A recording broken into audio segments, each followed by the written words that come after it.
एक आदमी एक लड़की को पैसों के लिए एक घटिया प्रपोजल देता है। इसके बाद इनका प्लान सही से चल रहा होता है, पर इसमें एक बड़ा सा ट्विस्ट आता है। आज की हमारी मूवी परफेक्ट प्रपोजल ये 2015 की क्राइम थ्रिलर मूवी है। इस मूवी में जो ट्विस्ट आता है और इसके बाद जो जो सिचुएशन होती है ये बहुत ही सही है। ये एक मिस्ट्री मूवी है, तो इसके बारे में ज्यादा बोलना कुछ गलत हो सकता है। तो चलिए शुरू करते हैं। मूवी स्टार्ट होती है और हमें मकाओ दिखाया जाता है। कसिनो लाइफ, बार लाइफ, ये सब हम देखते हैं। इसके बाद हमें एक बार में जीयून, जो हमारी मेन कैरेक्टर है, ये बियर वगैरह सर्व करते हुए दिखती है।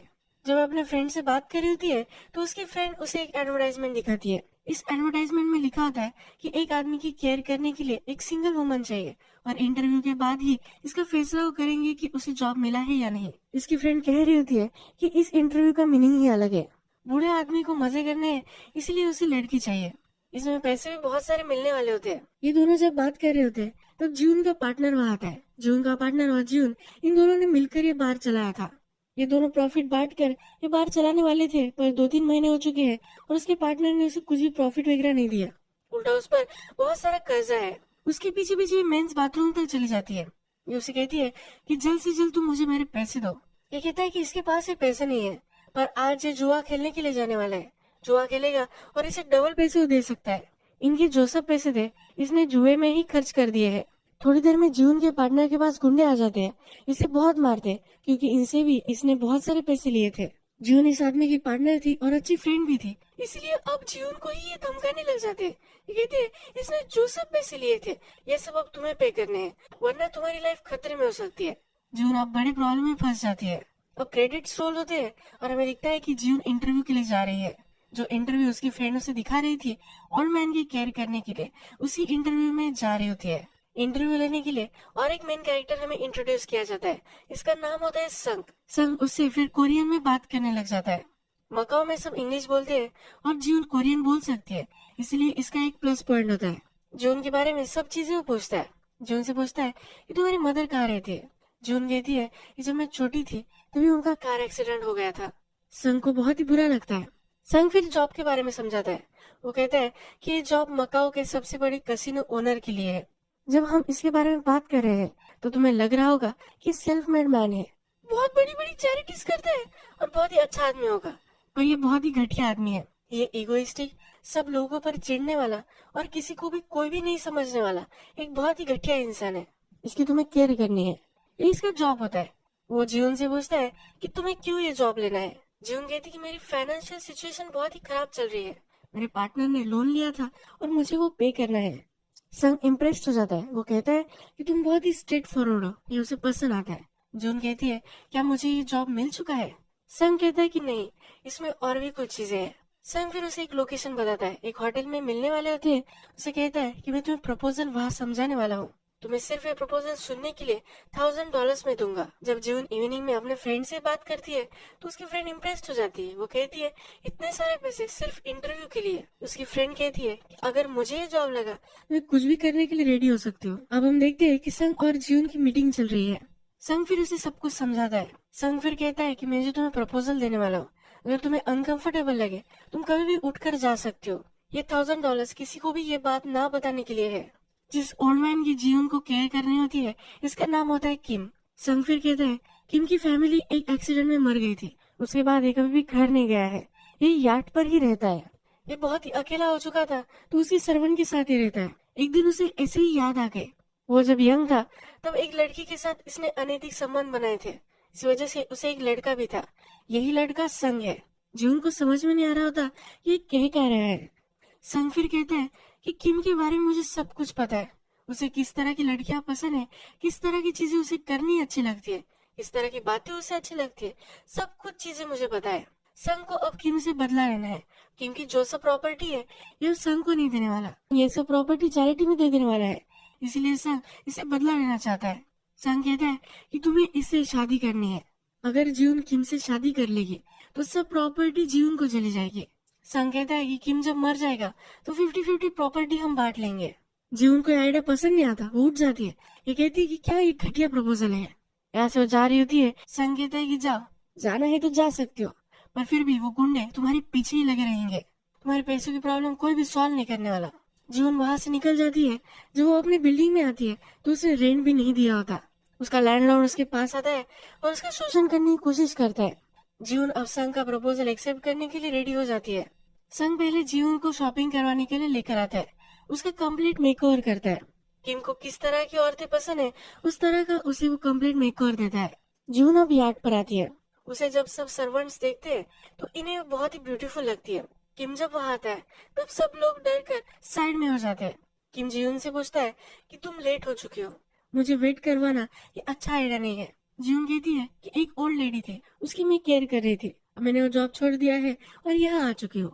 किम कहता है या तुम्हें पता है कि मैं कितना बड़ा आदमी हूँ, सारे कसिनो सारे यार्ड्स वगैरह सब कुछ मैं ऑन करता हूँ, किसी ओल्ड लेडी के लिए तुम मुझे वेट नहीं करवा सकते। किम फिर उसे इंस्ट्रक्शन देता है। किम कहता है मैं सिटी बजाऊंगा, मैं अगर सिटी बजाता हूँ तो तुम्हें 2 मिनट में मेरे पास आ जाना है। जीवन कहती है कि मेरी सर्विसेज के लिए तुम मुझे पे कर रहे हो, तुम मुझे इस तरह से डिसरिस्पेक्ट नहीं कर सकते, तुम्हें मुझे सही से ट्रीट करना है। और ये जो सिटी वगैरह तुम कह रहे हो ये मैं नहीं करने वाले, तुम मुझे मेरे नाम से पुकारोगे, अगर कोई अर्जेंट काम है तो मुझे कॉल भी कर सकते हो। संग ने जीवन को कहा होता है किम बहुत ही अड़ियल है, तुम उसे जितना तंग करोगी उतना ही उसका फ्रस्ट्रेशन बढ़ता जाएगा, वो तुम्हें पैसे ऑफर करने की कोशिश करेगा और जब उसे पता चलेगा कि पैसों से तुम्हें वो बाय नहीं कर सकता तब वो तुमसे शादी करने की कोशिश कर सकता है। यही इनका प्लान होता है। तो यही जीवन अब इस्टेब्लिश कर रही होती है। इस यार्ड की वेटर जीवन को सब जगह वगैरह दिखाती है, उसका रूम भी उसे दिखाती है। जीवन को ये जगह बहुत ही पसंद आती है। रात में संग और जीवन दोनों डेक पर मिलते हैं। कहता है तुम्हारा फर्स्ट इम्प्रेशन तो बहुत ही बढ़िया था। जून भी डर रही थी पर फिर भी इसने अच्छा इम्प्रेशन दिया है। संग कहता है कि किम को हमेशा लगता था कि उसके पैसों के लिए सब औरतें उसके पास होती है, अब उन्हें इसके ऑपोजिट प्रूव करना है। नेक्स्ट दिन जून बेथिंग सूट में बात वगैरह लेती है। किम उसे ही देख रहा होता है। किम के पास जून आती है, उसका ब्लड प्रेशर वगैरह सब कुछ चेक कर रही होती है। तभी किम को एक सिगरेट चाहिए होती है। डॉक्टर ने मना किया होता है तो जून भी अब मना कर रही होती है। किम अब उसे $100 की नोट देता है, कहता है कि मुझे तुम सिगरेट दे दो और किसी को भी बताना मत। जून कहती है कि मैं ये नहीं करने वाली। किम अपने एक बॉक्स में से एक रूबी डायमंड वाला नेकलेस निकालता है, वो उसे ऑफर करता है। जून कहती है कि बहुत ही ब्यूटीफुल है, फिर भी ये ऑफर एक्सेप्ट नहीं कर सकती। अब किम इस पर बहुत ही चिढ़ जाता है, कहते हैं मैं पैसे पे करता हूँ, मैं जो कहूँगा वो तुम्हें करना पड़ेगा, मेरे खिलाफ अगर तुम जाओगी तुम्हारी लाइफ में हेल बना दूंगा। जून कहती है हो गया तुम्हारा और वहाँ से चली जाती है। अब में हम देखते हैं कि जून ने अभी अभी जॉब लिया है तो इसकी वेलकम पार्टी चल रही होती है। इस पार्टी में संग और जून को नाचने के लिए कहते हैं। ये दोनों बहुत ही ब्यूटीफुल डांस करते हैं। जून कहती है कि हमारी स्टोरी तो सिंड्रेला जैसी है, तुम अचानक मुझे बचाने के लिए आ गए, सिर्फ हिल टूटना ही मिसिंग है। और यहाँ इस डांस करते हुए इसकी हिल भी टूट जाती है। नेक्स्ट रात हम देखते हैं किम और उसका कैप्टन ये दोनों कोरियन चेस खेल रहे थे। इस यार्ड की वेटर जब उसके पास आती है तो किम कहता है कि अब से तुम मुझे लिकर सर्व नहीं करोगे। किम कहता है कि मुझे दारू के नाम पर पानी नहीं पीना है। थोड़ी देर में जीवन भी वहाँ आती है और इनका गेम देखती है। गेम देखकर इसे पता चल जाता है कि कैप्टन किम को हरा सकता है। कैप्टन को चाल बताती है और किम सच में हार भी जाता है। किम इगोइस्टिक ही होता है तो उसे गुस्सा आ जाता है। किम कहता है कि अगर तुम्हें सचमुच में इतना गेम ये पता है तो तुम क्यों नहीं खेलती। किम मजाक करता है कि औरतें हमेशा पर्स ड्रेसेस इस तरह की चीजों के पीछे ही भागती है, इन दोनों की बेट लगती है। अगर जीवन जीत गए तो किम से वो कुछ भी मांग सकती है और अगर किम जीत गया तो जीवन को सैलरी नहीं देने वाला। गेम चलता है और जीवन इसमें जीत जाती है। जीवन किम को कहती है कि तुम्हारे रूम में पियानो है जो तुम कभी भी नहीं बजाते, ये पियानो वो मांग लेती है। ऐसा करने के लिए संग ने ही उसे कहा होता है। अब सब नौकर लोग सीरियस हो जाते हैं और वहाँ से चले जाते हैं। थोड़ी देर में जीवन वेटर से पूछती है कि ऐसा क्या हो गया है।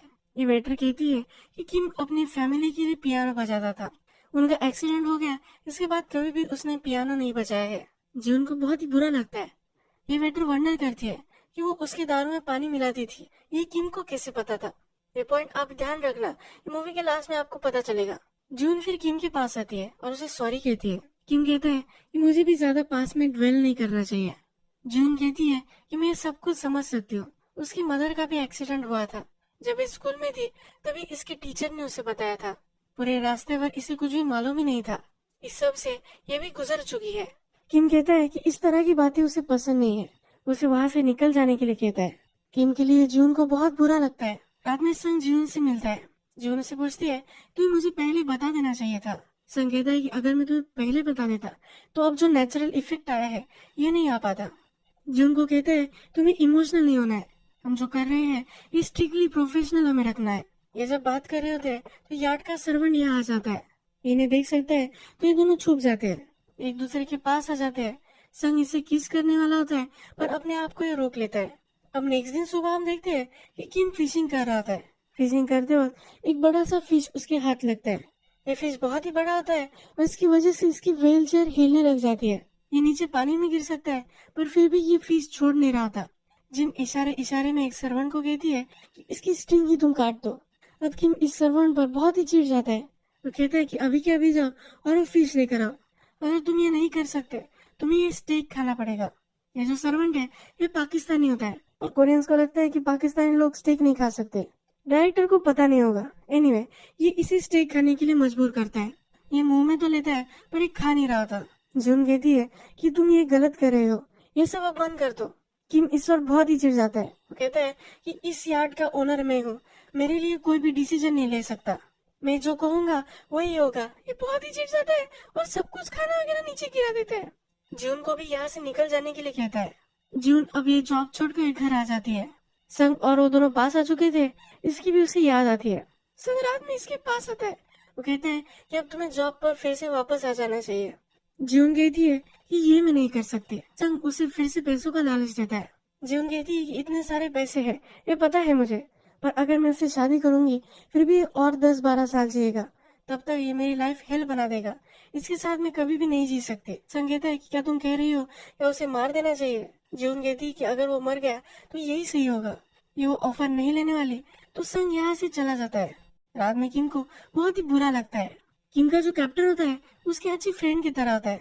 ये उसके साथ बहुत ही पहले से है। ये कैप्टन कहता है कि मुझे आप अलग लग रहे हो। जब आपकी फैमिली थी तब आप जिस तरह से थे उसी तरह से मुझे आजकल तुम लग रहे थे। जिस तरह से आपकी वाइफ थी जो हमेशा से आपको सही रास्ता दिखाती थी, कोई भी गलत चीजें करने से आपको गाइड करती थी, उसी तरह से जीवन थी। जीवन ने कुछ भी गलत नहीं किया, ये उसे समझा रहा था। किम भी इस पर बहुत ही थॉट देता है। किम नेक्स्ट दिन जून के पास आ जाता है। जून को कहता है कि फिर से तुम यार्ड पर वापस आ जाओ। उसे इसके लिए बहुत सारे पैसे देने वाला होता है। जून कहती है कि अगर फिर से तुमने पैसों की बात की तो वहाँ से वो चली जाएगी। किम कहता है कि लाइफ में मैं रूथलेस था, बिजनेस वगैरह सब कुछ संभाल रहा था और मैं लोगों को पुश कर रहा था। मुझे हमेशा से लगता था कि औरतें मेरे पास सिर्फ मेरे पैसों के लिए आती है, पर तुम बहुत ही अलग हो। इसीलिए अब जून को मैरिज के लिए प्रपोज करता है। जून भी इसके लिए हाँ कर देती है और अब इनका मैरिज होने वाला है। किम को जब संग रेडी कर रहा होता है तो संग एक कैसीनो के बारे में पूछता है। वहाँ और एक नया मैनेजर लगने वाला होता है। ये कैसीनो किम संग को नहीं देता तो उसकी एक सर्वेंट को दे देता है। किम को कहता है कि उसने तुमसे ज्यादा मुझे सर्व किया है, वो हार्ड वर्किंग भी है। उसे नहीं लगता कि संग कुछ भी सही से संभाल पाएगा। वो कहता है कि तुम तुम्हारी मदर की तरह ही वीक हो। संग इस पर नाराज हो जाता है। वो कहता है कि तुम्हारे पास हो, ये तुम्हारे पैसों के लिए ही हो। मेरी मदर तुमसे बहुत ही प्यार करती है, तुम्हें मेरी मदर के बारे में कुछ भी बात नहीं करनी है। वो तुमसे प्यार करती थी, इसी वजह से उसने मुझे बर दिया था। वो 30 साल तक तुम्हें याद करती रही। लास्ट में उसके इलाज के भी हमारे पास पैसे नहीं थे, इसी वजह से वो मर गई। इसके बाद हम देखते हैं कि किम और जीवन की शादी हो जाती है। रात में जब ये दोनों बात कर रहे होते हैं तो किम जीवन से कहता है कि अब सब रिपोर्टर्स तुम्हारे पीछे होंगे, ये सब तुम्हें सिंड्रेला पुकार रहे हैं, तुम्हारे ऊपर बहुत सारे आर्टिकल सब होंगे। किम सिंड्रेला के बारे में कहते हुए कहता है कि जब सिंड्रेला का शूज टूट गया था और जब वो प्रिंस से फिर से मिल नहीं पाती तब उसके पास 2 ऑप्शंस थे। वो मिरर में देख सकती थी और जिस तरह से वो पिटी थी उसे याद कर सकती थी। दूसरा ऑप्शन था कि उसकी स्टेप मदर के साथ जब वो रह रही थी वैसे वो अपने आप को दिखा सकती थी। वो अपने आप को इस मिरर में देखकर बदल सकती थी। उसे जिस तरीके का पर्सन बनना था उस तरीके का पर्सन वो बन सकती थी। ये इसकी चॉइस थी। जून कहती है कि क्या ये सच में पॉसिबल है। किम कहता है कि हाँ, मेरी एक एम्प्लॉय थी जो सर्कस में काम करती थी, उसने लॉयली मुझे सर्व किया और इसके बाद मैंने अब उसे कैसीनो दे दिया है। इसके बाद हम देखते हैं कि जब ये सेलिब्रेशन खत्म हो जाता है तब यार्ड के डेक पर संग और जीवन मिलते हैं। संग कहता है क्या तुम अब हमारी डील भूल तो नहीं जाओगी ना। जीवन कहती कि नहीं, ऐसा नहीं करूंगी। संग इसके पास आता है और इसे किस करता है। नेक्स्ट दिन सुबह जीवन उठती है और किम को देखती है तो किम मर गया होता है। इस संग को पास बुलाती है और संग भी इस पर बिलीव नहीं कर पाता। संग कहते हैं कि किम ने अपनी विल चेंज कर दी थी, उसके मरने के बाद तुम्हें ही ये विल मिलने वाली है, पर अभी तक इसके ऑफिशियल सब कुछ काम हो नहीं गया है। ये जब समुद्र से सिटी में पहुंचेंगे इसके बाद ये सब काम वो कर सकता है। संग जीवन से कहता है कि जब तक ये ऑफिशियल नहीं हो जाता तब तक हमें ऐसे प्रिटेंड करना है कि अभी भी किम जिंदा है, किसी को भी अंदर मत आने देना। जीवन उस पर डर गई होती है, ये नहीं कर सकती, पर संग उसे मोटिवेट करता है और वहां से चला जाता है। जीवन अब किम को रेडी करती है। किम बहुत ही बीमार है और किसी से वो बात नहीं करना चाहता, इस तरह से वो प्रिटेंड कर रही होती है। जब वे शहर पहुंच जाते हैं तो संग कहता है कि अब तुम्हें किम को घर लेकर जाना है। जून कहती है कि ये कैसे पॉसिबल है, यूं नहीं कर सकती। संग कहता है कि अगर तुमने ऐसा नहीं किया तो सब कुछ हमारा वेस्ट हो जाएगा। 2-3 आवर्स की बात है, तुम इसे घर लेकर जाओ, सब फॉर्मेलिटीज कंप्लीट कर मैं फिर से वापस आ जाऊंगा। जून फिर किम को व्हीलचेयर पर बिठाती है और सब सर्वेंट को बिलीव करवाती है कि बहुत ही ज्यादा बीमार है और किसी से भी बात नहीं कर पाएगा। जब वे घर पर आते हैं तो किम की जो सर्वेंट थी, जो इसे बहुत ही लॉयल थी, वो वहाँ होती है। ये कहती है किम को जो फेवरेट है वो मैंने बनवाया है। किम हमेशा जब घर आता है तो तुरंत खाना खाता है। जून कहती है कि आज ऐसा नहीं होगा, वो अपने रूम में ही खाना खाएगा। ये सर्वेंट कहती है कि ऐसा तो पहले कभी नहीं हुआ है। जून कहती है कि अब मैं इसकी वाइफ बन चुकी हूँ, जो भी होगा वो मेरी तरीके से होगा। संग जून के पास आता है। जून उसे फिर से पूछती है तो किम कहता है कि अभी थोड़ा ही टाइम लगने वाला है। संग उसे कहता है किम की डेथ कल रात ही हो चुकी थी, अगर पुलिस ने ऑटोप्सी की तो उन्हें पता चल सकता है कि किम की डेथ अभी नहीं हुई है। हमें अब इस ऑटोप्सी को जलवा देना है, इसीलिए वो कहता है कि फूड अब तुम मंगवा लो। एक ट्यूब वो जीवन को देता है और कहता है इस ट्यूब से तुम इसे खाना खिलवाओ। किम ने खाना खाया था तो इससे प्रूव हो सकता है कि वो अभी तक जिंदा था। जीवन तो पहले मना ही कर रही होती है, पर संग उसे कन्विंस कर वहाँ से चला जाता है। जाते वक्त संग को सर्वेंट भी मिलती है। सर्वेंट कहती है कि आज मुझे कुछ गड़बड़ लग रही है, किम उससे मिल नहीं रहा। संग कहता है कि अगर तुम्हें उससे मिलना है तो तुम मिल सकती हो, पर वो सोया हुआ है। पिछली बार जब तुमने उसे जगाया था तब कितना बड़ा तमाशा हुआ था, कि तुम्हें याद है। इस सर्वेंट फिर डर जाती है और अंदर नहीं आती। थोड़ी देर में हम देखते हैं कि घर में एक आदमी आता है। जून दरवाजा खोलती है और कहती है क्या तुम ऑटोप्सी करने वाले हो। ये कहता है कि नहीं, मैं पुलिस वाला हूँ, यहाँ कुछ तो गड़बड़ चल रही है, ये मुझे पता है। डेड बॉडी अंदर देखकर अब जीवन को अरेस्ट कर लेता है। जीवन के ऊपर डायरेक्टली मर्डर का इल्जाम वो लगा रहे होते हैं। जीवन के बाथरूम में उन्हें ट्यूब्स वगैरह मिली थी, यानी किम पहले ही मर चुका था। सब सर्वेंट से भी इन्होंने पूछा है, जिनसे पता चल चुका है कि जीवन ये कवर अप कर रही थी। जून बहुत ही डर जाती है क्योंकि इस पर सीरियस चार्जेस सब लग सकते हैं। जून अब डर जाती है, इस सब कुछ सच सच बता देती है। ये कहती है कि संग और मेरा ये प्लान था, संग व्हील चेंज कर आने वाला था और मैं तब तक इस बॉडी का ख्याल रखने वाली थी, पर फिर भी ये मर्डर मैंने नहीं किया है। संग को डिटेक्टिव बुलवाता है। जीवन कहती है कि सब कुछ सच अब तुम इन्हें बता दो। संग कहता है तुम जो बोल रही हो मुझे कुछ भी समझ में नहीं आ रहा। जून बहुत ही डिस्टर्ब हो जाती है और वही गिर जाती है, जिसे हॉस्पिटल में एडमिट किया जाता है। वो उसे संग मिलने के लिए आता है। संग उसे कहता है कि 2 व्हील वहाँ थे ही नहीं, जो पहली व्हील थी यही ओरिजिनल व्हील थी। इसमें लिखा हुआ था कि किम अगर मर गया तो सब प्रॉपर्टी चैरिटी को चली जाएगी, पर अगर इसने शादी की तो उसकी वाइफ को सब प्रॉपर्टी मिलने वाली है। जून कहती है कि फिर तुमने ऐसा सब कुछ क्यों किया। संग कहता है कि सब प्रॉपर्टी तुम्हारे नाम पर है, पर तुमने अब मर्डर किया है तो प्रॉपर्टी तुम्हें नहीं मिलेगी। किम का नया प्रेडेसेसर मैं ही हूँ, सब प्रॉपर्टी अब संग को मिलने वाली है। संग कहता है कि सालों से मैं इसका प्लानिंग कर रहा था और 50% मैं तुम्हें कैसे दे सकता हूँ। पास में उन्हें देखा था कि जून याद छोड़कर घर पर आ गई थी। जब संग उसे मिलने के लिए आया था तो जून बोली थी कि अगर मर गया तो अच्छा होगा। यह सब संग ने रिकॉर्ड कर लिया था, ये वो पुलिस को दे देता है। अब जून के खिलाफ सही से एविडेंस मिल चुका है तो वो जेल में उसे रख देते हैं। जून से मिलने के लिए जो घर पर काम करने वाली सर्वेंट थी वो मिलने के लिए आती है। जून इसे कहती है ये जो सब हो रहा है ये सब गलत है, मैंने कुछ भी नहीं किया है। ये सर्वेंट इस पर बिलीव नहीं कर रही होती। जून कहती है कि अब ट्रूथफुल होना यही मेरे पास एक ऑप्शन है। जैसे सिंड्रेला ने डिसाइड किया था कि उसे क्या बनना है, इसी तरह से अब मुझे डिसाइड करना है। ये जो सर्वेंट थी इसको किंग सिंड्रेला बुलाया करता था, इसीलिए ये सर्वेंट अब इस पर बिलीव करने लग जाती है। जून कहती है कि मुझे किम की फ्यूनरल पर लेकर जाओ, वहाँ पर किम की यार्ड पर काम करने वाले जो भी सब सर्वेंट है ये सब अवेलेबल है। इनसे बात कर मर्डर किसने किया है ये फिगर आउट कर सकती है। सर्वेंट भी अब इस पर बिलीव करने लग जाती है। एक बड़ा सा लॉयर बुलाती है और जीवन को किम की फ्यूनरल पर लेकर जाती है। इस फ्यूनरल पर यार्ड के वेट्रेस से जीवन मिलती है। ये वेट्रेस उसे कहती है कि मैंने कभी बिलीव नहीं किया कि तुम ये कर सकती हो, मैं तुम पर 100% बिलीव करती हूँ। ये इसे एक बैग देती है। ये कहती है कि मैंने तुम्हारे बहुत सारे फोटोज लिए थे, ये सब इस बैग में होते हैं। किम का एक कुत्ता भी था, ये इस वेट्रेस के पास है। ये वेट्रेस कहती है कि इस कुत्ते का क्या करना है ये मुझे समझ में नहीं आ रहा। जून कुछ भी नहीं कहती और वहाँ से निकल जाती है। इस फ्यूनरल पर पाकिस्तानी सर्वेंट संग से मिलता है। ये कहता है कि यार्ड पर कुछ गड़बड़ था, इसके लिए इसके पास कुछ एविडेंस है।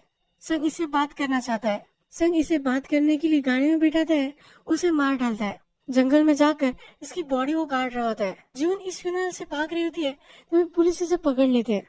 जब पुलिस की कार में होती है तो सब फोटोग्राफ्स देख रही होती है। ये फोटोग्राफ्स देखकर इसे अजीब लगते हैं। ये अब दिमाग चलाती है और इसे पता चलता है कि कुत्ते के ऊपर एक क्लिप थी। इस क्लिप में कैमरा हो सकता है और इसी कैमरे से फोटोग्राफ्स लिए गए थे। अगर ये कुत्ता इसे मिल गया और ये क्लिप्स को अचीव कर पाए तो इनोसेंट है, ये पता चल जाएगा। हमने मूवी के फर्स्ट में देखा है ये वेट्रेस दारू में वाटर मिक्स कर रही थी। ये किम को पता चल गया था। किम को कैसे पता है ये उसे मालूम नहीं है। अब हमें पता चल चुका है कि जो डॉग था ये हमेशा सब पर सर्विलेंस रखता था। किम ने इस कैमरे की वीडियो टेप में ही ये सब देखा था। जीवन पुलिस से फोटोग्राफ्स मांगती है, पुलिस इसे दे नहीं रहे होते। गाड़ी चलाने वाले ड्राइवर को धक्का लग जाता है और ये इंजर हो जाता है। इसी वजह से इस गाड़ी का एक्सीडेंट हो जाता है। जीवन वहाँ से भागती है और एक गाड़ी चुरा लेती है। ये वेट्रेस को कॉल लगाती है और कहती है कि तुम कुत्ता लेकर यार्ड पर आ जाना। संग भी इसी यार्ड पर आया हुआ होता है। ये वेट्रेस अपने बॉयफ्रेंड के साथ इस यार्ड पर आई हुई होती है। संग जब इन दोनों को देखता है तब इसके बॉयफ्रेंड को मार देता है। ये कुत्ता लेकर वहाँ से भाग रही होती है तो जीवन वहाँ आ जाती है। जीवन ने कुत्ता लेती है और इसी यार्ड में छिप जाती है। संग इसे ढूंढता है और मारने वाला होता है तभी कुत्ता छोड़ देती है। संग डिस्ट्रैक्टेड हो जाता है। जीवन उस पर वार करती है पर उसे मार नहीं पाती। संग उसे पकड़ लेता है, उसका गला दबा रहा होता है। तभी वेट्रेस एक बड़ी सी चीज लेती है और संग के सर में डाल देती है। संग यही बेहोश हो जाता है। जो कुत्ते की क्लिप में कैमरा था इसे साफ साफ दिखाई देता है कि किम को संग ने ही मार दिया था। अब पुलिस के पास सही से एविडेंस मिल चुका है तो जीवन अब फ्री हो चुकी है। किम की प्रॉपर्टी उसे मिलने वाली थी, अब उसे मिल जाती है। संग जेल में चला जाता है। जेल में जीवन संग से मिलने के लिए आती है। संग कहता है कि जब मैं तुमसे पहली बार मिला था तब कैसी सिचुएशन थी, तुम्हें कुछ भी पता नहीं था। अब जीवन बहुत ही पावरफुल बन चुकी है। जीवन कहती है कि क्या तुम्हें सच में उसे मारने की जरूरत थी। संग कहता है कि मेरी मदर जब बीमार थी तो मैंने किम को लेटर लिखा था। उसके इलाज के लिए मैंने उनसे पैसे मांगे थे, पर फिर से कभी कांटेक्ट मत करना। इस तरीके का रिस्पॉन्स किम ने उसे दिया था। संग कहता है कि तुम अपने आप को भी इतना ऑनेस्ट मत समझो। तुम्हारे माइंड में भी ये ख्याल आया था कि उसे मार देना चाहिए। जीवन वहाँ से जा रही होती है तो संग कहता है कि हमेशा तुम एक चीज याद रखना, तुम्हें ये जो सब मिला है ये मेरी वजह से ही मिला है। जीवन इस पर हंसती है और यहाँ से चली जाती है। इसका मतलब है संग अगर किम को नहीं मारता तो इसे मार ही देती। यही मूवी एंड हो जाती है। अगर आपको वीडियो अच्छा लगा होगा तो प्लीज इस वीडियो को लाइक कर दीजिएगा। मैं बहुत सारी इस तरह की मूवी लेकर आता रहता हूँ तो प्लीज चैनल को सब्सक्राइब कर दीजिए। बेल नोटिफिकेशन आइकन भी दबाना मत भूलिए